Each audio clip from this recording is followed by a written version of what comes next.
Cool Figure TV. Revolutionary salute. Revolutionary salute. Like, share, subscribe. Welcome to the House of Revolution. You know I'm your humble host, the Yamin of Revolution. Justice for the children of the Most High. But before we get into that, y'all be sure to wipe y'all feet. That means hit the like button. You in the House of Revolution.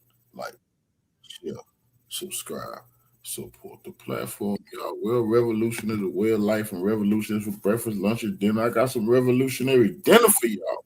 The hardest working man in the news business is back. Here with a Nolan Xavier Wells update. And here's something interesting. Wyatt Pyron, who was one of the kids involved allegedly on the boat, his younger brother Ike Pyron wrote this on social media. I'm going to say allegedly. I believe this is real, but I'm just going to put it out there. He says, I see you reposted this, so I just want to let you know what really happened. Can't be listening to all these black people saying his friends did something. He was with my brother that day on my boat, and he chose to stay. They know who the girl is. It happens at Horn Island all the time. These guys posting this S on TikTok are all worthless blacks who want nothing but views. Nolan has basically lived at my house for the last 3 years. We would never do anything to harm him. And here's what I hate about this whole situation is all these people in Mississippi are like, it's not about race. I only hear white people saying it's not about race. I haven't heard one black person, well, maybe Officer Tatum, I'm digressing, that said, it's not about race. It's not about race. Of course it is about race. And you know why? Because this guy just said all these worthless black people, right? He didn't say white people. He didn't call me out. He didn't call me worthless for trying to get justice for Nolan Xavier Wells. But then he goes on to say he's not racist because he basically lived at my house for 3 years. Just because you have black friends does not mean you're not racist.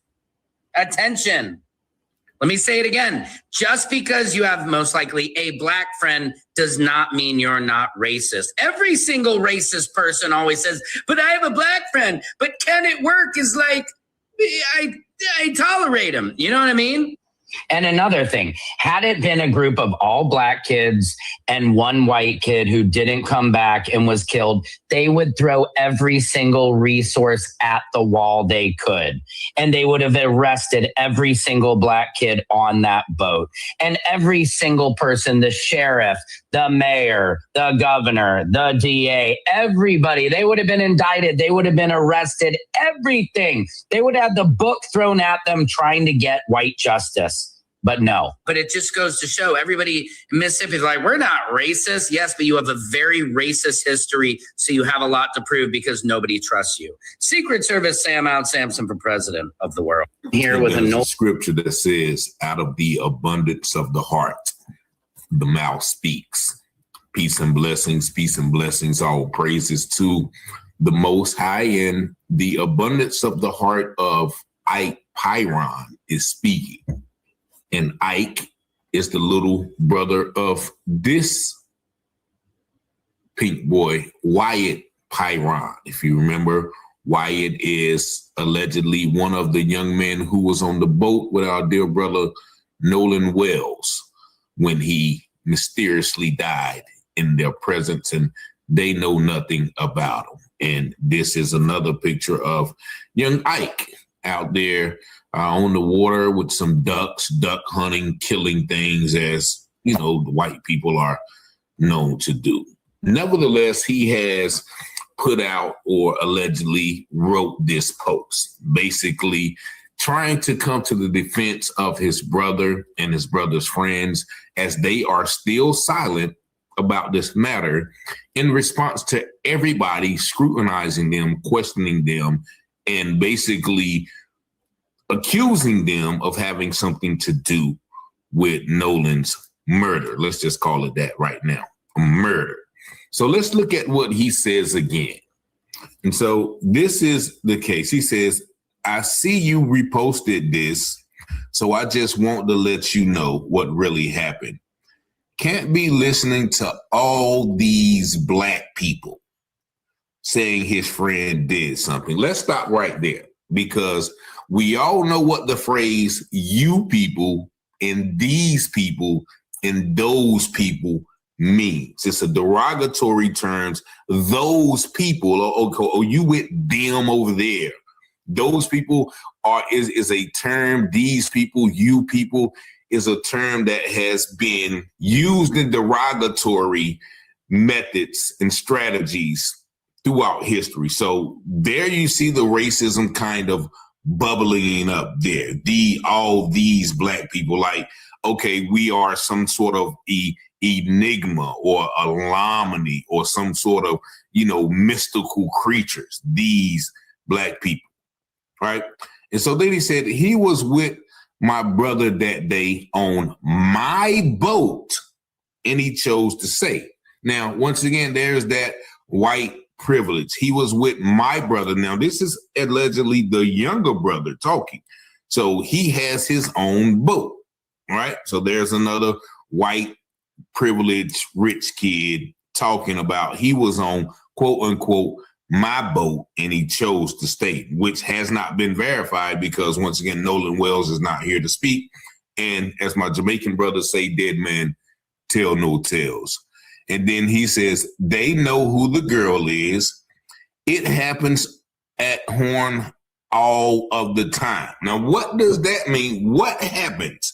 Do black people go out with their white friends and get murdered? Does that happen all the time? What is he saying? What is the that, or what is the it that he's referring to? Now, this where it gets real racist.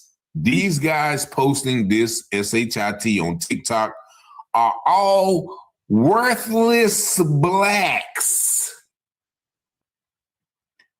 who want nothing but views.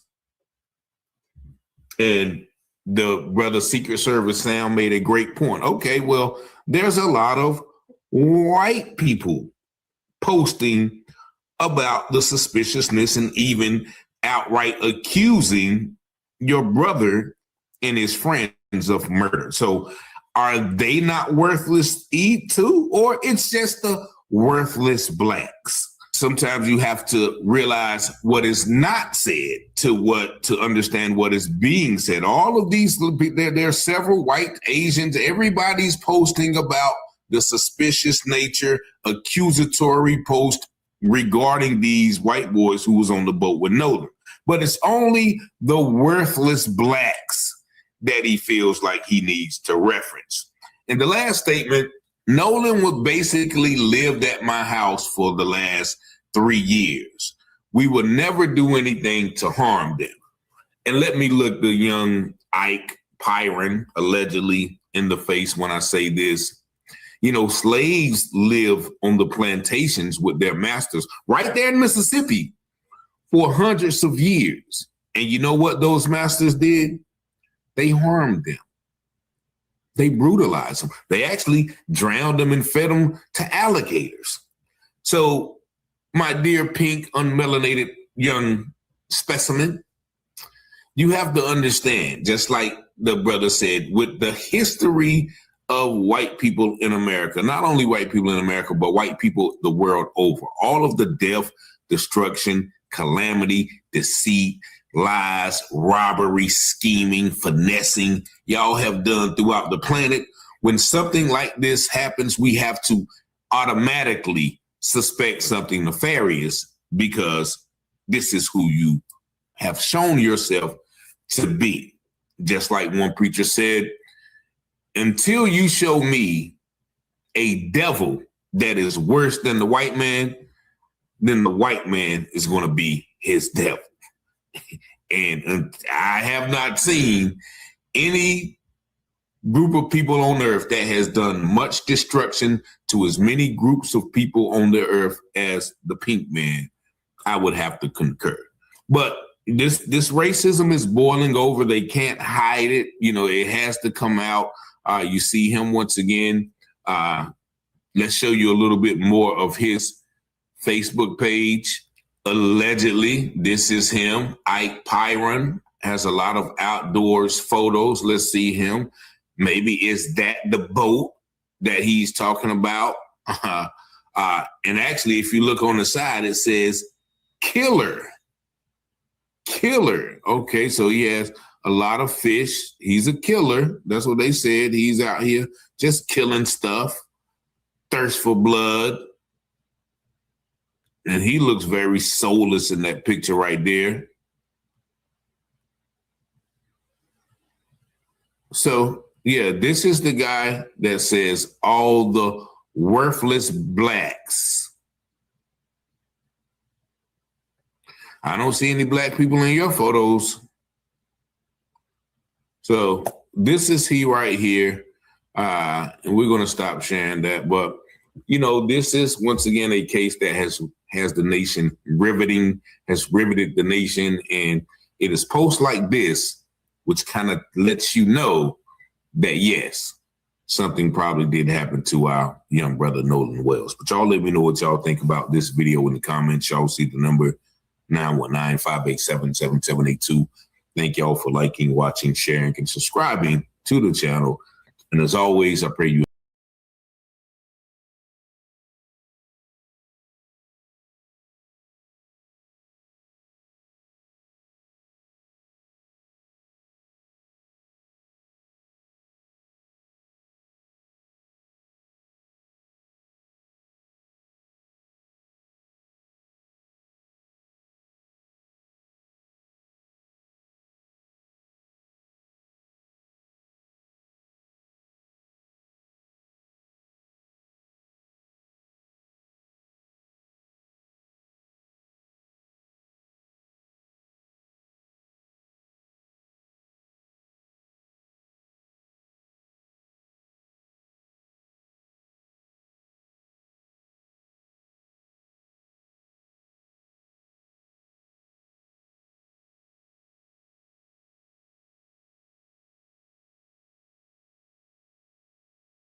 Breaking news, family. Breaking news, family.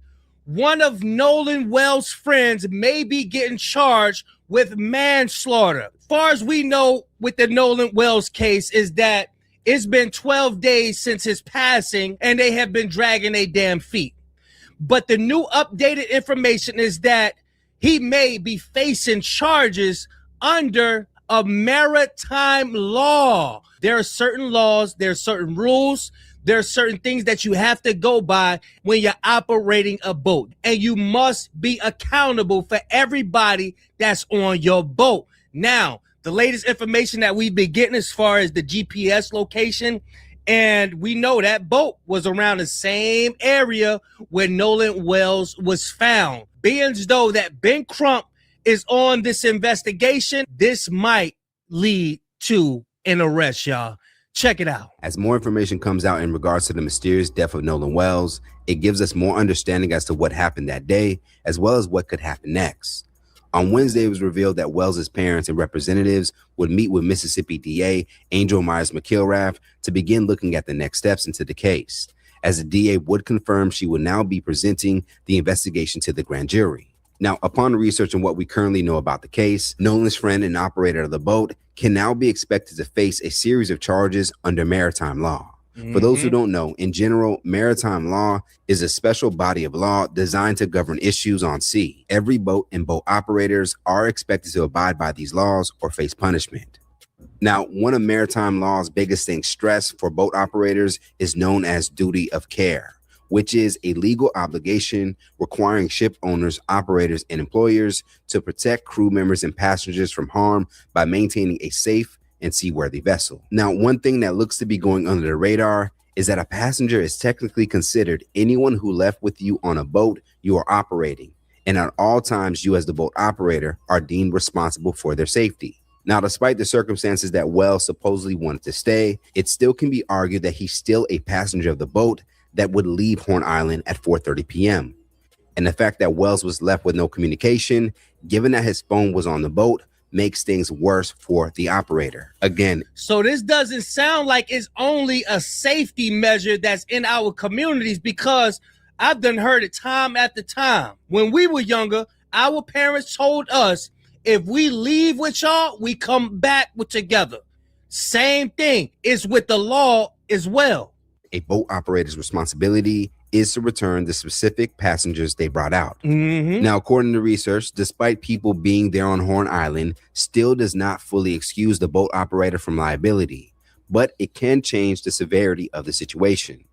Now, if it is proven that a recreational boat operator would leave Wells knowingly with no phone and a way to communicate for safety and still left, does confirm that that was negligent behavior on the boat operator's end, which for some cases that involve a loss of life, the operator can be charged with involuntary manslaughter and reckless behavior.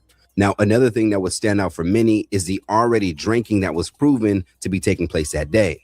Now, it has not been confirmed if the boat operator himself was drinking, but if he did, that would result in another charge known as BUI, or boating under the influence, which is why for many, the sheriff's initial reaction to the incident, with no arrest being made swiftly, despite the viral picture of 18-year-old Wells and his friends, seemingly of the same age, holding beers in their hands, was not a sense of conducting a thorough investigation. It made some feel that a cover-up was taking place.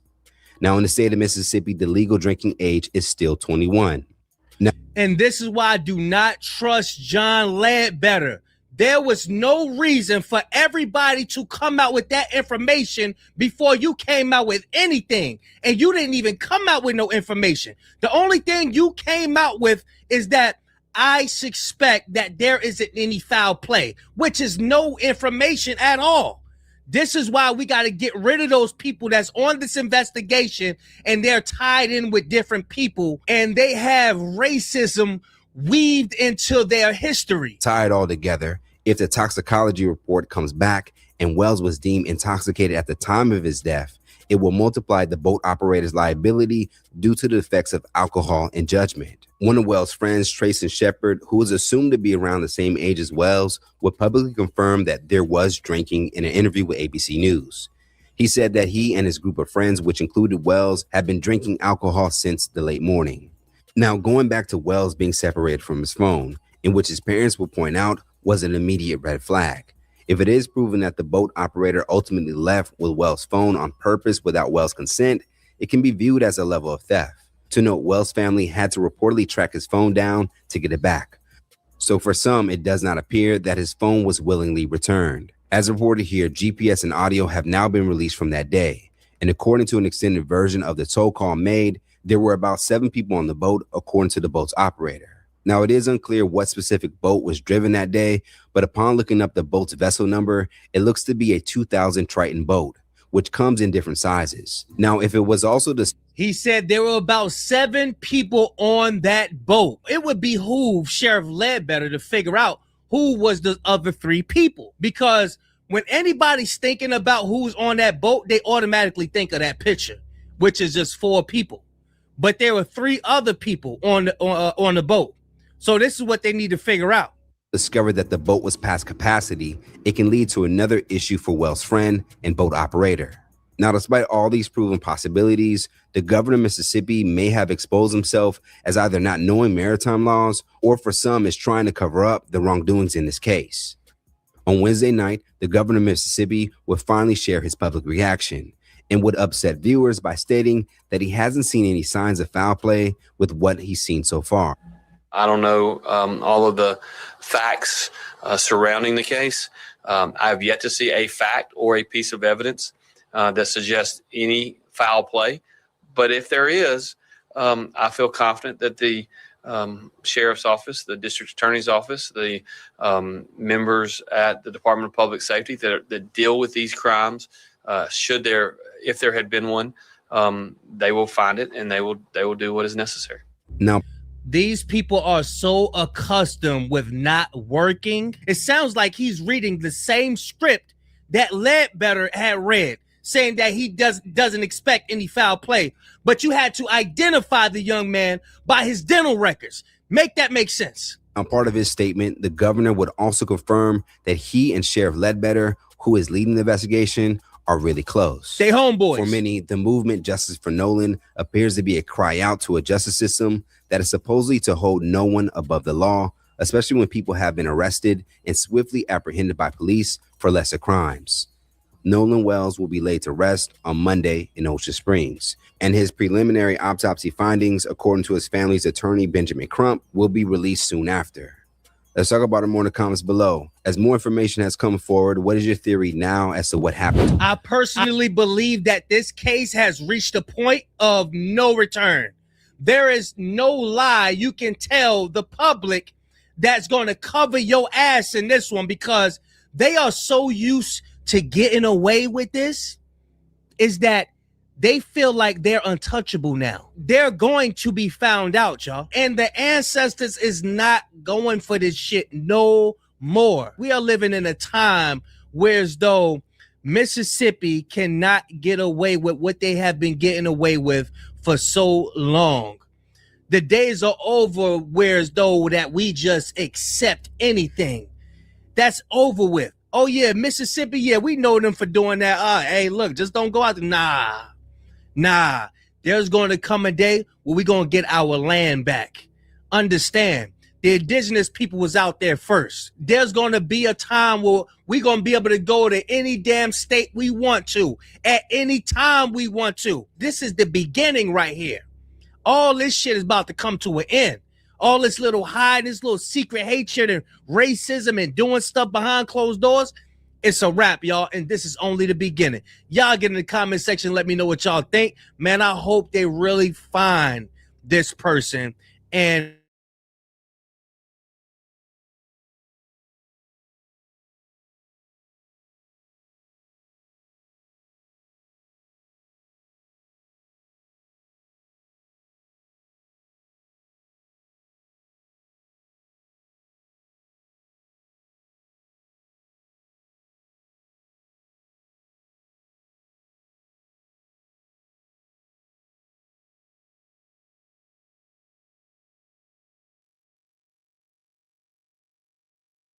Man loses job over allegedly mocking the death of Nolan Wells. Here's the video that caused the outrage online. Yeah, you got that right. Yeah, we did it. We sure did do it. What you think? What you think we do when we take y'all young men camping with us? We know them boys don't know how to swim. Yeah. We throw them in that water. We say, swim, boy, swim. Whoa, learn how to swim, boy. You can't do it. You can't do it, boy. Y'all ain't ever going to learn how to swim. Yeah. Yeah, they did it. Them boys did it. This is a damn tradition for us. Yeah. This is a tradition. We take you boys out in the woods. We throw you in the swamp. We throw you in the creek. We throw you in the springs and rivers. Yeah, we throw you in them oceans. Y'all can't do a damn thing. Y'all be in there splashing and screaming, I can't swim. I can't swim. Oh, hell no. But you know, it ain't our fault. It ain't our fault you're stupid. Grown man don't know how to swim. Yeah, what y'all think we do? You know, yeah, it's a big conspiracy. You know, every 6 months this skin tone, we all get together in our neighborhoods and we have like a little neighborhood meeting. And y'all ain't invited. We get together, we make plans, we talk about y'all, talk about, yeah, let's put this one in football, you know, let's put this one in basketball. Yeah, let's encourage him to do that and this. Yeah. We bet on y'all. Man, we just play y'all like a damn game and y'all don't even know it. This is a tradition. Thanks for giving us the master plan, homie. You soon dropped a little blueprint. It's the cackling for me. As he talked about blacks being thrown in the water and not being able to swim. And now he's thrown in the unemployment line. I actually think HR should capture that cackle, make it a ringtone, fire him and then play it, you know? See He's laughing then. Now, guess what? He's claiming in a follow-up video that it was just satire. Yeah, I lost my job for this. Come on, I was just kidding. Let's cue it up. The FBI reached out to somebody related to me. I don't know why they didn't reach out to me. I don't know why they haven't come talk to me. But they asked them if I had anything to do with the what's his name? Nolan. The Nolan Wells situation because of the video of me mocking these idiots. Saying those boys did it. And I guess I said, we did it, but clearly I meant we as in, these people, this skin tone people. And yeah, like somebody in the comments said, clearly these morons do not understand satire. So as you all know, I've been doxxed. I lost my job this morning. I had to leave home. Everybody's pissed off at me. Now these idiots are wanting to get a judge involved because I'm a dangerous person, and now they want to try and do something about custody because I'm too much of a danger to be around children. All because of a video, clearly satire. I don't even, I might have a little bit of a country accent, not much, but I was using a country accent in the video. But I mean, whatever. I'm not trying to apologize. I'm just showing the ridiculous of it, the ridiculousness of it. They had the FBI reach out and all this bullshit. I can't do his cackle. At this point, I'd like to ask our crack indisputable team if they can locate the baby mama. Love to give her a hug. Taking him back to court, huh? Look, his words are very dangerous. And perhaps he should not be around children. And if he's not seeing them that much, then we need to raise the child support too. Baby mama, call me. You're a fool. What happened to all the laughing? And you talk about the skin color and all that nonsense. Just say white people. That's who you're referring to. You said that was your tribe, and you told us about monthly HOA meetings where you plotted to harm and plan out the lives of blacks. You clearly would have used a different word. Why anyone would make a video, satire or otherwise, mocking the death of Nolan, you get what's coming to you, bruh. You get exactly what's coming to you. Families grieving, communities grieving, people are wondering, people are scared, stories aren't adding up, and Nolan's gone. And yet this fool wants us to be sorry for him because you done lost your job. Baby mama, please find her. I have some other things I'd like her to put in her petition to kind of maybe, seal the deal here.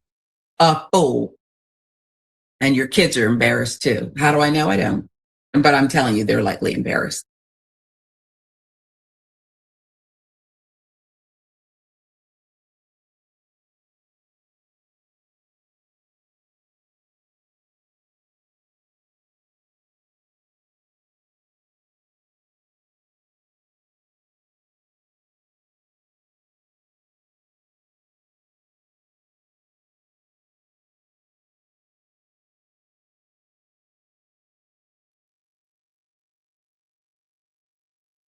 I got a story to tell. Story time.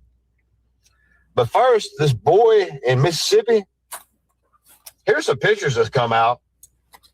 Remember he had the 3 YT friends? Look at these pictures. They got sick and tired. I'm not saying they did nothing. I'm just saying they're sick and tired. We ain't letting them take our women no more. That's over with. I'm telling y'all. My YT boys are waking up. I'm speaking faith. All across the nation, you're going to see this happen. White men being white men again. And there's a scripture in Deuteronomy chapter 7, verse 3 and 4 that basically says, do not marry them. Don't give your daughters to their sons, or don't take their daughters for your sons. Before you know it, they would have you following other gods and turning away from the true God. Peace and blessings. Peace and blessings, all praises due to the Most High. And of course, you know, everybody is covering the story of Nolan Wells, who went out on a boat with some white friends and a bunch of white people on a island in Mississippi, turned up dead under suspicious circumstances. A lot of people are speculating, and this is something that nobody really wants to talk about. And you heard that gentleman there. Somebody says he is, you know, an uncle, but I don't think he's an uncle, but he spoke truth when he said, even you can hear it. He said, that boy, you heard the Mississippi racism come out in his tone. He said that they got sick and tired of the young melanated brother taking all the Pink Panther punani. Let's be real. So basically you saw those pictures, and, you know, you can go through all of the pictures of Nolan Wells. And yes, every time you saw him with a female in a picture, in the words of Dr. Umar Johnson, yes, it was a snow bunny. Yeah, it was a snow bunny. Even the girl, the mysterious Katie girl, who he was alleged to have talked to, she was a snow bunny. And a lot of people will not admit that, like that white man did, that a lot of white men are tired of seeing us melanated brothers with their lily white milk of magnesia, like my brother said, and don't be a menace. But some brothers, they will die by it and die for it. You know, we've all seen the stories of the young brother in Georgia. I think it was another brother in Texas said, I don't like black women. You know, I'll date a dog before I date a black woman. And they ended up getting killed by their white trophies. But this is also, once again, reminiscent of the age-old reason that a lot of black men got killed back in slavery days, Jim Crow, Reconstruction, whatever you want to call it, all throughout history for dating black women. It's funny that this happened in Mississippi.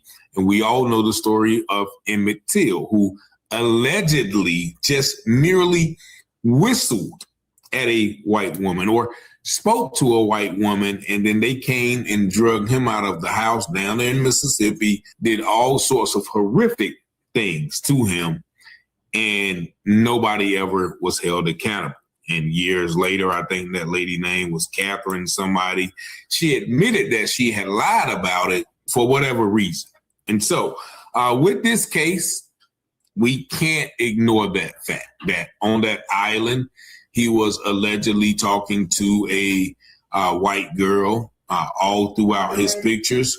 He was talking to white girls, and throughout every picture you would see, he's definitely, you know, with a white girl. So this is something that, you know, we have to look into, because the white girl has not been even questioned. And so this may be a reason why the white boys are not being held accountable, by why nothing is really being done as far as investigation, because even the older white men are sick and tired of. I showed you that one video where the white man was going crazy on the beach, and it looked like he was telling the white boys to get him out of there. And the him was the only black boy in the picture. And so, you know, this is just, once again, because we have no dialogue from the three white boys who are on the boat. This is just speculation that, yeah, maybe, you know, they got tired of all of the the white girls trying to holler at him. It is said once again he had just met a new white girl, and this may have been one of them that, you know, Wyatt or Warren or Jax or Evan, all of those white boy names. This may have been one of them that they were trying to get with. They were just like, I am sick and tired of it. And so this how the brother met his fate. But once again, people are still going to, you know, play in the snow. And if that is you, you know, if you like it, I love it.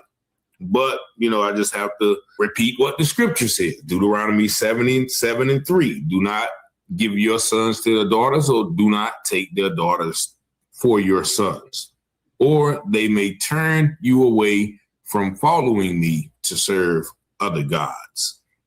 But we hope to find out what is going on with all of this investigation and information that is surfacing. Hopefully we'll eventually get to the truth of what happened to our dear brother, Nolan Wells. But y'all let me know what y'all think about this video in the comments. Y'all see the number.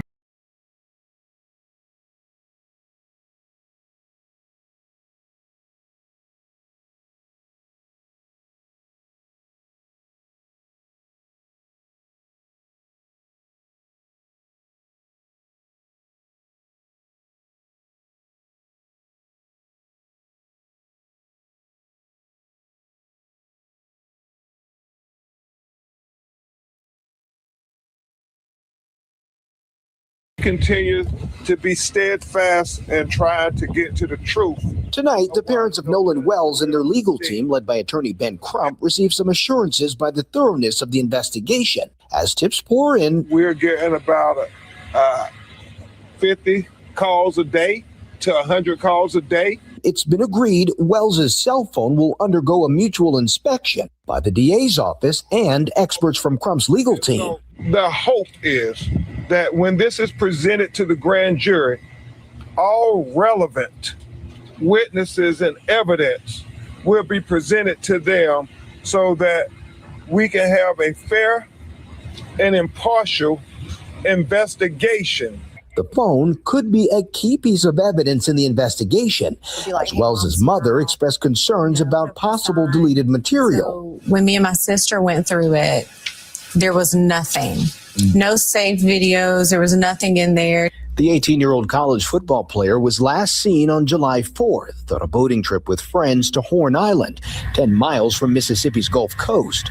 GPS data obtained by the Mississippi Department of Marine Resources shows the boat arriving at the island at 11:14 a.m. Friends he was with told investigators Wells chose to stay on the island as they left. His mother reported him missing that night. Police report her 18-year-old son, Nolan Wells, missing last seen at 3 on Horn Island. After a 2-day search, his body washed up on the island. I mean, we all know there's a certain demographic of white folks that if the wind blows the wrong way, they're talking about, here comes the race war. These people are telling us that we're jumping to conclusions, that we're playing the race card.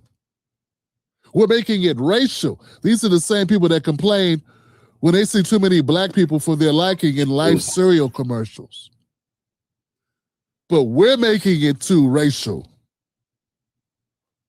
These are the same people that complain when fictional cartoon characters have black people play them, the roles.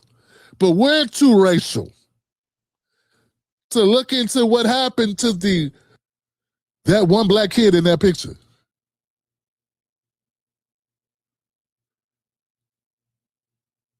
And want the friends, and maybe it'd be different if the friends was like an open book and they were talking. And isn't that what they said about Carmelo Anthony? If he only would have got on his stand and explained to us why he was afraid, maybe we feel differently. Well, why don't none of these guys feel like they need to explain? Why are we getting, written statements, third hand, from people that weren't there telling us this is what these people said? Why aren't we getting any direct conversation? So, yeah, I think I just want to say, we're firmly in the right position. I believe we're firmly in the right position to feel the way we feel. We ain't got to justify it to nobody. We ain't got to get them to agree with us. We don't need them to accept it, like it, co-sign it, put money on it, nothing. This investigation needs to go forth, and it needs to be independent. And nobody needs to justify, as Tesla said, nobody needs to justify why they want an independent investigation.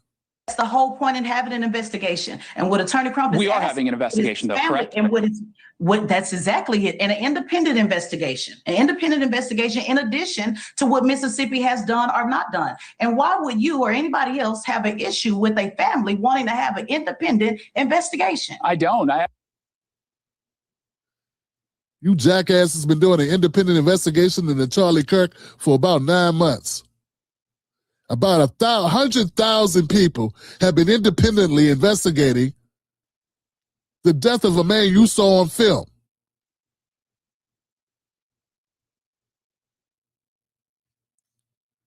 We got somebody who passed away, who lost their life, and we have no evidence at all. We haven't been given anything.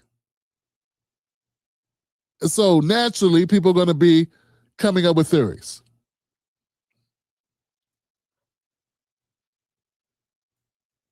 When this kid, when the victim turns to the white kid in the sunglasses, I want you to know that America would be a totally different reaction, and these networks would be totally different. Because, see, the propaganda and the narrative is that black folks are so unfair to white people. That's that thing they've been selling, that we're so unfair, we're so mean, we hate them so much. Like a Kelly song. As typical, we got people claiming victim. I thought the victim was Nolan Wells. Now we have new reporting tonight in that mysterious death of an 18-year-old Nolan Wells. For the first time tonight, we now hear from one of the last people to see him alive. Aaron Katursky in Mississippi. Tonight, we're hearing from a friend of Nolan Wells who was with the 18-year-old on that isolated barrier island off the Mississippi Gulf Coast July 4th, the last day Wells was seen alive. It breaks our heart that we can't even fully grieve our friend because we're scared. Trayston Shepard says he and his friends are now getting threats, and he declined to speak with us on camera. There's no way to confirm anything that he says. There's no evidence given. He just says, hey, we feel sad. We're not able to grieve. We're having a hard time processing the death of Nolan. It's really inconveniencing us. I want you to take a look at that. I want you to sit in that for a minute and recognize what's being said, not just by him, but by the newscaster, that news department, which has an editor, which has people that they report to. They decided to run this segment like this. Tonight, we're hearing from a friend of Nolan Wells who was with the 18-year-old on that isolated barrier island off the Mississippi Gulf Coast July 4th, the last day Wells was seen alive. It breaks our heart that we can't even fully grieve our friend because we're scared. And what I'm putting to you is the ongoing plot around Black life in America. No matter what happens, even when we are killed without a weapon, not even committing a crime, we are still never given victim status. It doesn't matter. We are not given victim status. Trayston Shepard says he and his friends are now getting threats, and he declined to speak with us on camera. But he addressed this social media video that's part of the investigation. Shepard says he's the one heard arguing from the boat, not Wells. Island in the late afternoon, but Wells stayed behind with a girl he had met. Wells did not have his phone, but his friend tells us that's not unusual while swimming. When Nolan got in the water, he put his phone on the dash, also with probably other 15 phones. Have you spoken to Trayston since Nolan's passing, and how are you responding to his account of what happened? So first of all, we don't know Trayston. We've never met him. So to say, best friend, childhood friend, that's a bit of a stretch. It's just the fact the mother of a deceased victim says, I don't know who this person is, speaking and saying that they're childhood friends of my deceased son. That should be enough for the media to be like, who's this guy? And to kind of go back and do some cleanup on aisle 13. They haven't. They have not done that. His parents say Nolan Wells went nowhere without his phone, but on July 4th, he left it behind in the boat. We're in about 2-3 feet of water, and so people hop over the edge and swim to shore. Nolan Wells! The community is clamoring for answers. Are you on any timetable here? I think it's important that we don't put ourselves on a timetable. It's important to be diligent in gathering all the facts. We're also learning tonight, David, the local district attorney is involved in the case, though so far there's no evidence to suggest what happened to Nolan Wells involved a crime. There is no evidence to suggest that there wasn't a crime committed. In fact, you haven't released anything to tell us anything. So basically, they're just repeating whatever's said by the police. If you're a news agency and you have the ability to get records, you can get transcripts, you can get copies of different statements. You have the ability to bankrolls, have somebody send them down to meet with the kids, talk with them on off the record, hold interviews. Why isn't any of that being done?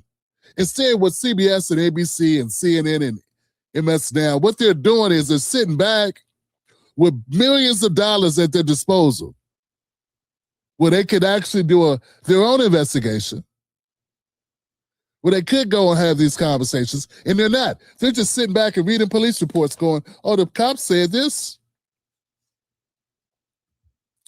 and the cops said that. Is it possible that they didn't look at the right place? Is it possible there will be more discovered if there's an actual autopsy? And what if we don't believe the cops? And what if we don't believe the investigators in Mississippi? What if we want more information? What if the family wants more information? Why is it taking so long to get an examination? Once again, they're framing it to be dismissive. And we need to hurry up and move on. And I think just that idea is something behind it. I don't believe that just happens out of thin air.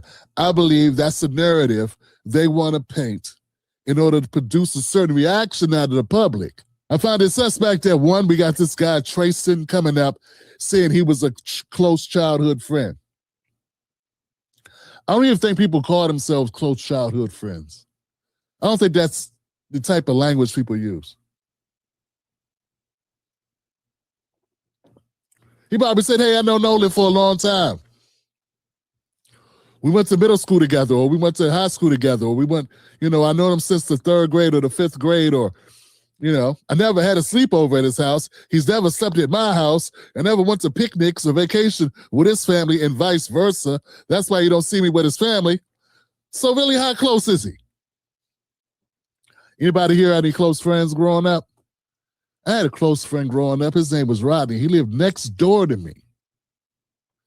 We learned to ride bikes together. We did rock collecting and caught ants and bumblebees in jars together. We played football and basketball together. We hung out in the summers together. We slept in each other's homes together. We ate at each other's homes together.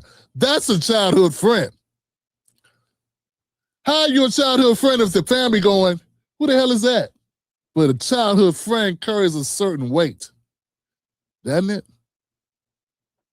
And we got to raise our IQ to see between the lines and realize nothing gets to air on accident. And if they are trying to make you feel a certain kind of way, and it's for a certain reason.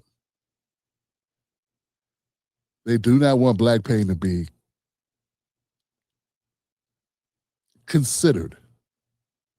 They want to make the black victim somehow unworthy of empathy. And when CBS puts out a piece of content like this, and this is this pathetic, my spidey senses do more than tingle. My spidey senses and my alarms and my BS detector starts going off.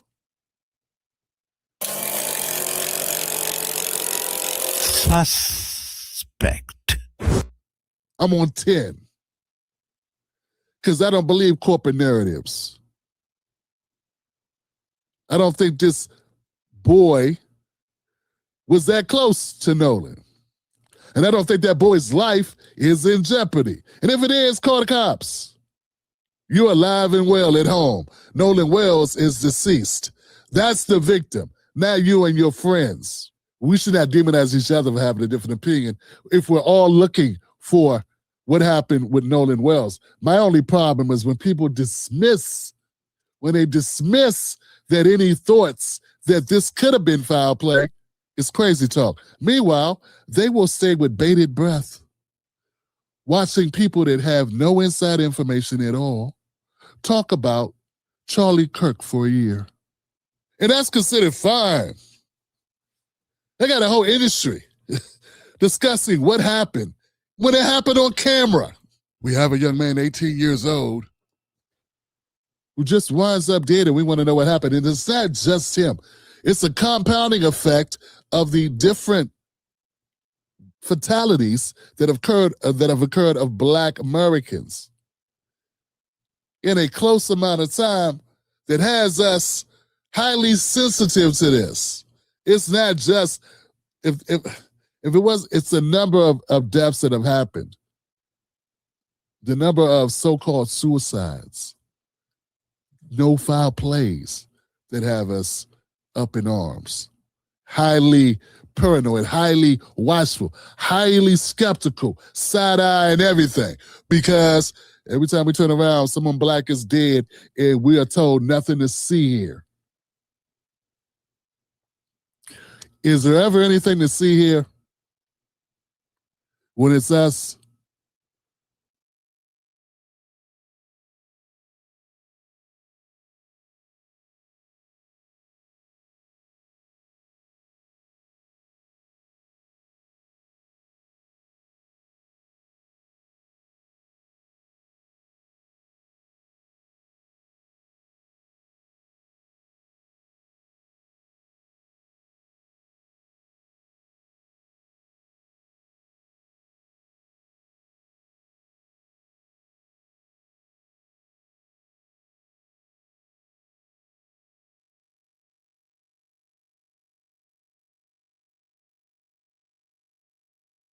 Former Bucknell University strength coach is being charged in connection with the 2024 death of freshman football player Calvin C.J. Dickey Jr.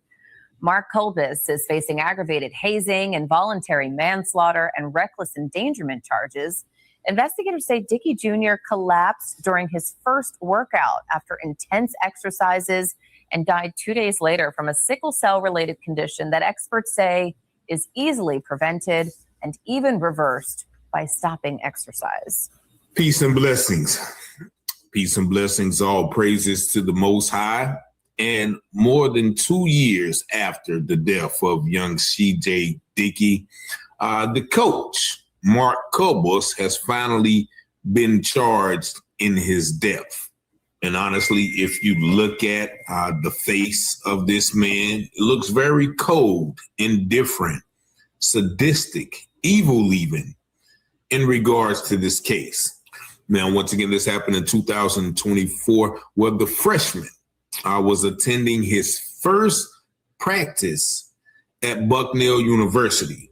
And this coach subjected him and others to extreme strength and conditioning that eventually caused him to pass out. And then 2 days later, he died from his injuries. Now, the coach has been charged finally. I don't know what took them so long with extreme hazing, manslaughter, and a few other charges. But of course, in typical white, I didn't do anything wrong fashion, he and his lawyers deny any culpability. This is what they're saying. While the death of Calvin Dickey is tragic, Mark Kolbis did not contribute to it and is not responsible for it, his attorney Barbara Zimlock said in a statement provided to ESPN. The strength and conditioning program that was implemented was appropriate and in accordance with the training that Mr. Kolbis received and with applicable standards. Now, what does that remind you of? That's right, all of the police killings that were deemed efficient and with company standards and policies, and it was subject to the training that they received, right? This goes across the board. Nevertheless, it was proven and even instructed to Kolbis that those workouts were not safe and not appropriate for college athletes.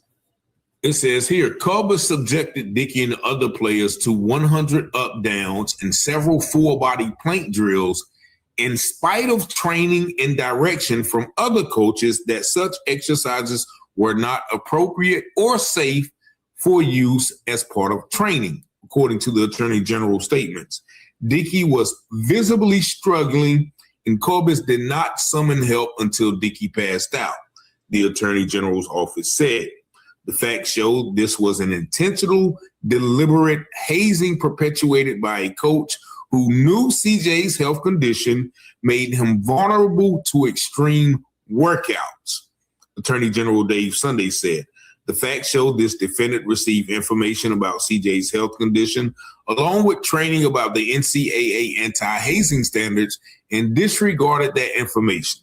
This is an extraordinary tragedy worsened by the fact that CJ's death was preventable. Dickey's parents sued Bucknell in 2025, saying the university knew about their son's sickle cell trait diagnosis and cleared him to play football, but failed to protect him. The lawsuit accuses the school of negligence and wrongful death. And so, contrary to what this guy's lawyer is saying, he knew CJ's condition. He knew that his condition subjected him to certain environments that may have not been the most healthy. And when he saw him struggling, he did not pull him out of the workhouse. All right, take a break, CJ. Go drink you some water. You know what I'm saying? Go walk the field or so, get your wind back. No, he continued to pour on this waka, this slave driver mentality that a lot of these white men have, especially when it comes to athletes. And this condition, they said, could be easily reversed by stopping exercise. So only thing this evil white man had to do was say, hey, CJ, go take a break. And he would have been able to recover. Nevertheless, he hazed him. He wanted to embarrass him. He wanted to show him up, wanted to push him to the limits on the first day. And that is the danger, once again, when we send our young men to these college coaches who want to act like father figures.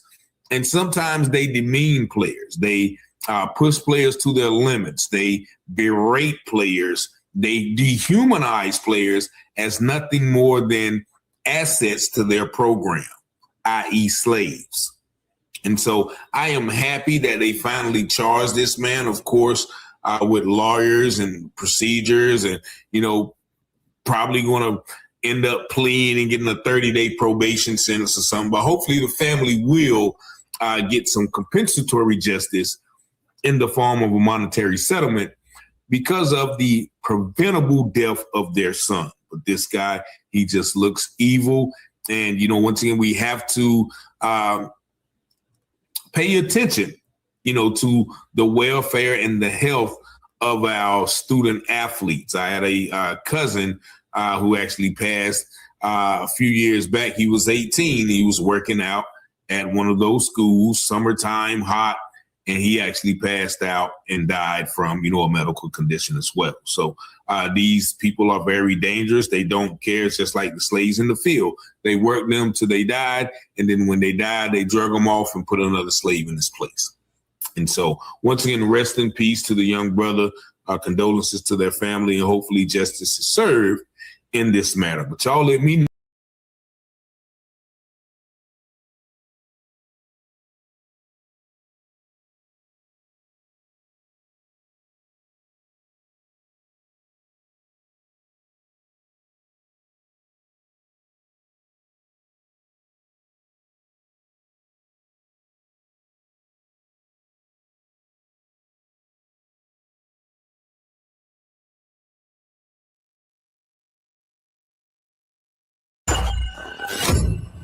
Willie D Live. What's up, family? The rescuer who found Nolan Wells' body, Brian Thrasher, may have just revealed that there actually was a cover-up. Of course, he wouldn't straight out say it. Inadvertently, perhaps. I want you to check this article out, fam, and you be the judge. Tell me what y'all think about this. Listen to what this dude said. Nolan Wells' death is still under investigation, but a rescuer who helped search for the missing football player believes the dangerous waters around Mississippi's Horn Island could explain what happened. Brian Thrasher, National Vice President of the United Cajun Navy, told the U.S. Sun that the northwest tip of the island has powerful currents and a sudden underwater drop-off that can quickly pull someone into deep water. His comments come as authorities await autopsy results while Nolan's family continues to seek answers through an independent investigation alongside the official probe. Nolan Wells, 18, disappeared on July 4th after traveling with friends to Horn Island, about 10 miles off the Mississippi Gulf Coast, before he was due to report for football camp at Southwest Mississippi Community College on July 6th. By the way, that's when they found his body, fam. That's cold-blooded. Brian Thrasher said the weather looked calm during the search, but the water itself posed a hidden danger. It was mostly calm, very, very shiny hot. Water temperature was in the 80s, he told the U.S. Sun. According to investigators, Nolan was last seen between 3 p.m. and 4 p.m. Friends later reported boat problems and made a distress call around 4 p.m. In the recorded call, released by NBC News, a man says, "Hey, we're at the bottom west tip of Horn and our bilge pump stopped working. We're sinking. Can you all please come? I want to get this boat unsank and towed back." GPS data from Mississippi Department of Marine Sources shows the boat left the island at 4:31 p.m. and returned to his private dock at 6:06 p.m. Some friends later told investigators that Nolan chose to stay behind after meeting a young woman and planned to return with another group. Thrasher said the area where Nolan was last seen is especially risky. That island, they have a very strong current on the northwest tip. From what people who were there told me, it's very strong there. The other thing to have in mind is that there's a drop-off on that side. And so you can be in 3 feet of water, and then the next step, you could be in 20 feet of water. If all of a sudden you're 20 feet in the water and a current starts carrying you, it can drag you out fast, violently. Search coordinator Josh Gill also told the U.S. Sun there is a pretty heavy tidal surge and tidal movement on that portion of the island where they were at. He added, it's a pass between two islands, so there's increased tidal influence there, along with the wind and wave action. Conditions can change rapidly there. Thrasher said he was flying about 400 feet above the island on July 6th when the search team spotted a body near the northwest shore. Even though I was about 400 feet or so, I could see the body. I was zooming in with my land gear so I could get a closer look. It matches the description of what he was wearing. So we were pretty sure, without confirmation, that was probably him. When we came back, the sheriff had said they had people there that had eyes on him right there on the beach. Their words were, there was no reason to think it's not him. Authorities have said preliminary evidence points to accidental drowning, and they have not found evidence of foul play. A final cause of death is pending an autopsy. Attorney Ben Crump said the case will be presented to a grand jury after the sheriff's investigation, adding, the hope is that when this is presented to the grand jury, all relevant witnesses and evidence will be presented to them so that we can have a fair and impartial investigation into the death of Nolan. He also said, we also agreed that we would have a mutual inspection of the cell phone with our experts and their experts, and officials will assist with the cell phone downloads so everybody will be able to see at the same time what the cell phone has. That's very important. And the question is right now, people are asking, well, let's wait till the autopsy come back. Why everybody so suspicious? Why everybody is so suspicious? Black dude goes out on a boat with his white friends. Everybody come back except the black guy. Did I mention it was in Mississippi? Mississippi has to have the record for most unsolved black murders by white suspects. Got to, easily. The whole state, totally corrupt. I don't trust none of them. I don't even trust the rescuers. Okay, they found the body. That's what rescuers do. They find the body. Sometimes rescuers create the body. Yeah. Sometimes they are the reason that a dead body is available. You dig what I'm saying? I don't trust none of them. I don't trust the police. I don't trust the first responders, the EMS, the rescuers, the coroner, the medical examiner, the prosecutor, the DA, the judge, if one pops up. And I don't trust none of them. They all work together. Yeah. This dude is saying that Nolan Wells' body washed up on shore, and the authorities said it does not appear to be foul play. What I want to know is, why can they so quickly determine that there's no foul play, but they never are quick to determine there is foul play? In the cases where black people are suspected of being murdered by white people, why don't they ever say, yeah, we suspect foul play. We're going to get to the bottom of this. Well, we don't suspect foul play. It looks like suicide to me. It could be an accident. Yeah, it'd be accidental drowning. Yeah, well, the currents are hard. Well, we already know that, trying to trick us out of our position, right? We already know it's water, it's ocean, it's going to be currents. We know that, all right? But the idea is to keep throwing stuff up against the water, against the wall, to make us think that, okay, perhaps it did go like that, to create some doubt. But let me tell you something, family. That might work on the regular, but they got too many obstacles to try to overcome. Number one, everybody knows, any good detective knows, inconsistent stories is a red flag. Concealing evidence is a red flag. What's the evidence? That cell phone, red flag. Wiping the cell phone of the victim, scrubbing it, that's a red flag. Withholding the keys from the parents after you know that the boy is missing, that's a red flag. The mama stepping in, who is a judge, ordering the boys, wipe your social medias clean. Red flag.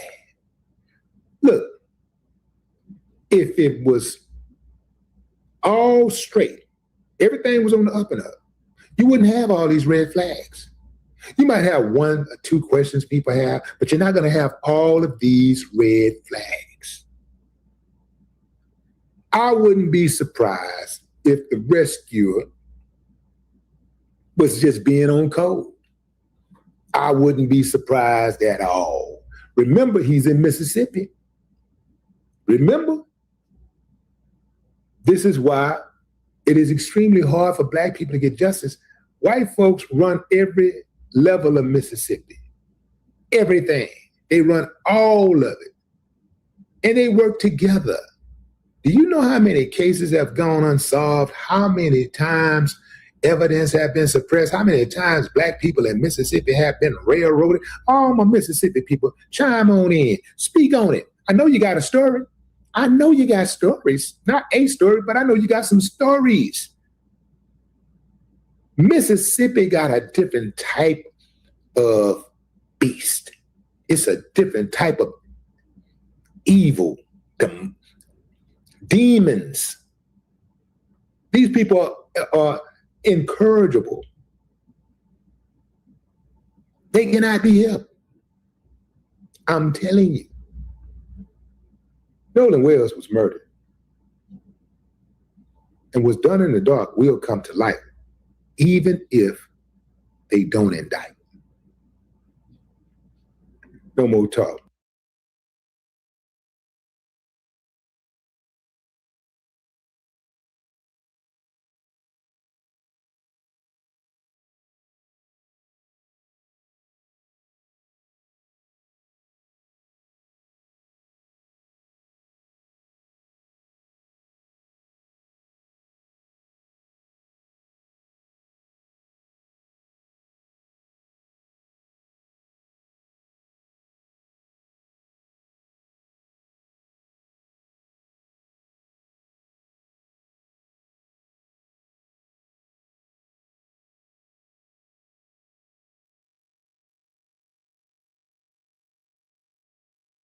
There are significant new developments in the mysterious death of 18-year-old Nolan Wells that we want to talk about tonight. Now, Wells disappeared after boating with friends on July 4th weekend. Days later, his body was found in the water near Horn Island off Mississippi's Gulf Coast.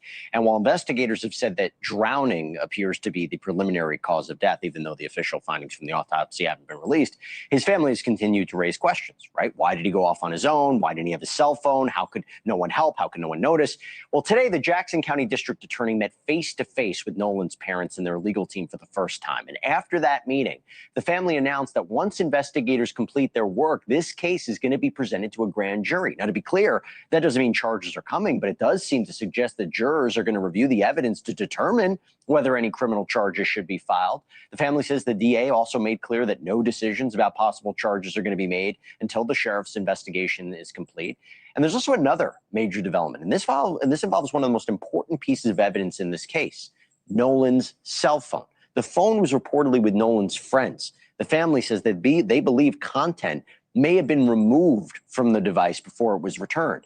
Now the phone is going to apparently undergo a joint forensic examination with both law enforcement and the family's independent experts reviewing the device together. They hope it can provide critical answers about Nolan's final hours. I want to bring in Dante Mills, a national trial attorney at Mills Legal. Good to see you, sir. Significant that the family met with the DA, but potential grand jury. Does that signify to you that there's criminal culpability here? Jesse, not yet. Listen, this is every parent's worst nightmare. You have your child goes out with friends and everybody comes back except your child. So I understand the position they're taking where they want answers. They want to know why this tragic situation happened, and they're willing to do anything to get those answers. And I think rightfully so. Any parent will feel the same way. But let's not jump to conclusions here. We also can't look at what the family is saying and kind of take that as law, because they're going to hear investigators talk the way they kind of want to ingest the information. So the investigators are saying, they're saying, listen, we're doing an investigation. We plan on moving forward. However, the evidence shows, the family can come out of that thinking, well, there has to be something there. So clearly they're going to have something to present to the grand jury, but that's not really the case. And to be clear, it does not necessarily have to be or would be a homicide charge. There could be other crimes associated with this investigation, even if somebody misled law enforcement, which I'm not saying happened, but you could present anything to a grand jury, right? Absolutely. And we don't have to be talking about murder or homicide. This could be an accidental death where there was evidence tampering, right? Where they tampered with the evidence, maybe deleted something from the cell phone that just seemed weird or odd, or put somebody else in a bad light. So they did that so they wouldn't look bad, even though it had nothing to do with the death itself. I got to say,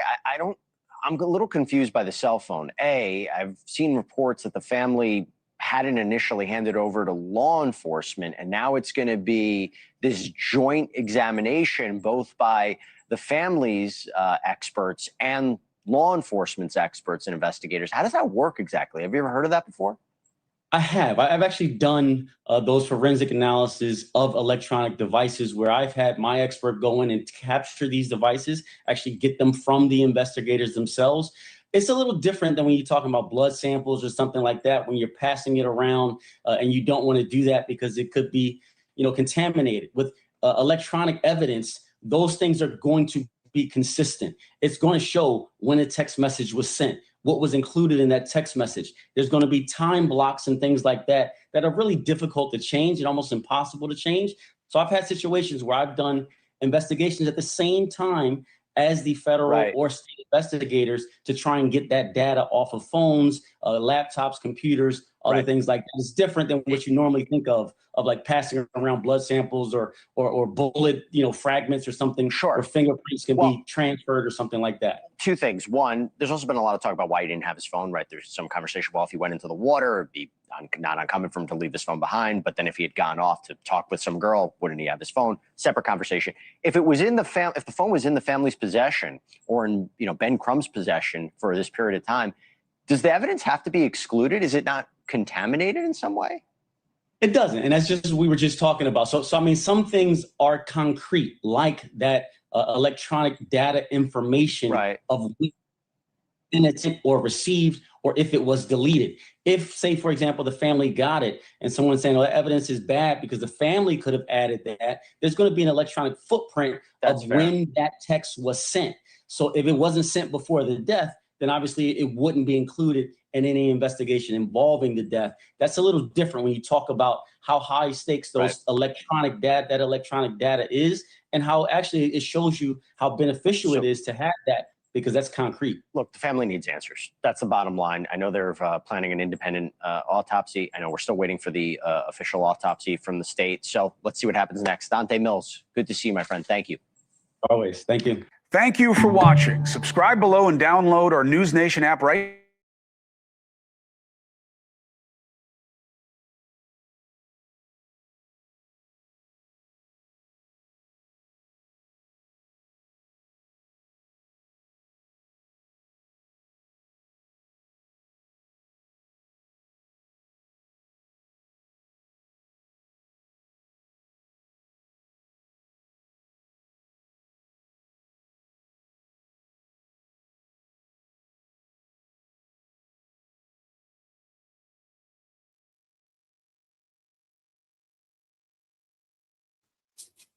Well, guys, let's get started. Nolan Wells' mother, Christine, makes a statement about grief. And it doesn't end there, because the racist governor, Tate Reeves, makes a shocking statement as it relates to the Nolan Wells case. Yeah. Okay, I'm listening. Go on. Yeah. Sugar, no fear. They talk loud. Well, guys, let's get started, because, hey, they've been telling us that racism in Mississippi is rampant. Now, with an investigation that they claim they're undergoing, and now the governor coming out making statements as such, is everything that I have already stated. They're not investigating shit. Let's get into what the whack-ass governor had to say. Tate Reeves. To say. I don't know all of the facts surrounding the case. I have yet to see a fact or a piece of evidence that suggests any foul play. But if there is, I feel confident that the sheriff's office, the district attorney's office, the members at the Department of Public Safety that deal with these crimes, if there had been one, they will find it and they will do what is necessary. During a news conference with the family attorney, Ben Crump, we learned. Now, guys, I just want to touch on that just a little bit. This is how you know these people are all working together. Why does the governor need to see evidence related to a case? When has that become the protocol to take evidence to a governor? When he says he has yet to see any evidence, that should tell you everywhere this case is going, nowhere. This case is going nowhere. And I'm going to tell you this. A governor coming out making this statement, if they wanted to charge somebody, his statements right there would make it quite difficult to even get a conviction. Learned that Wells's parents and attorneys met with the Jackson County DA. They said the case will be turned over to a grand jury. They also said they will do a joint search of Wells's phone, which was not with him at the time of his death. And Crump called the meeting with the DA respectful, but said questions still remain tonight. Respectful, but questions still remain. Questions still remain because they're not going to do anything. It's clear.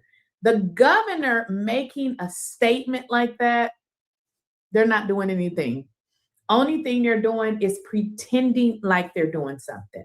I'm telling y'all right now, the governor has saw the evidence, or I'm not sure why the governor would be seeing evidence that's related to a criminal case. That should tell you all that these people are working closely to make sure no convictions happen in this case. When I tell you the racism is blatant and they just say it, they don't even care. Where have you ever heard that a governor makes a statement? The governor, y'all, makes a statement about a case not having sufficient evidence. First, we had the bullshit sheriff come out and say, there's nothing happening here. This is just a person that drowned, prior to the investigation being completed. This is not good. Another Black family will not receive justice. Stay away from these people. You know, it's time that we hang out with us, okay? This is too much. At least if something happened to us, with us, we know that some kind of justice is going to happen. This is just not fair. Now, my heart goes out to Christine. Christine went to her social media and made a statement about grief. Your love, your support, your kindness that you guys have been showing me. I wanted to, answer each and every one of you, and I probably will at some point. I will at some point, but right now it's just, everything is so heavy. Everything is so heavy. Just been going through the motions, I'm a healthcare provider, so I talk about grief a lot. And now to be on the other side of this is, it's a lot. So I lost my mom a few years ago, and that was hard. This loss, this grief, this pain, it's different. It's insurmountable. And then it's like you get these flood of emotions all at different times, and grief is so multi-layered. 1 second I might be okay and I can talk about things and I can listen to his stories, and then the next minute I am falling apart and I feel like I can't breathe, and I feel like there is an elephant just sitting on my chest. But I know this is the process. I have a wonderful support system. I have my faith in God, which I've been leaning heavy into. But I just wanted to let you guys know that I see you. I love you. I'm thankful for all of you. And I'm so sorry that I hadn't been able to reply. I don't know exactly when again I'll post. For some reason, it does help. And I know if no one was here, he'd be like, Mom, just keep talking to the people, keep telling my story, keep telling your story. So that is going to be my plan. Again, thank you all so much. I love you, and I will talk to you later. Bye. And now we can see where, Nolan got his personality from. For everybody, well, I won't say everybody, because it's always a weird one or two. Let her deal with her grief the way that she deals with it. Somebody was in my comments, a video that I did the other day, and says, why is she smiling? If you have not lost your child, please shut up. Please shut up. We don't want to know about your grandma, your mama.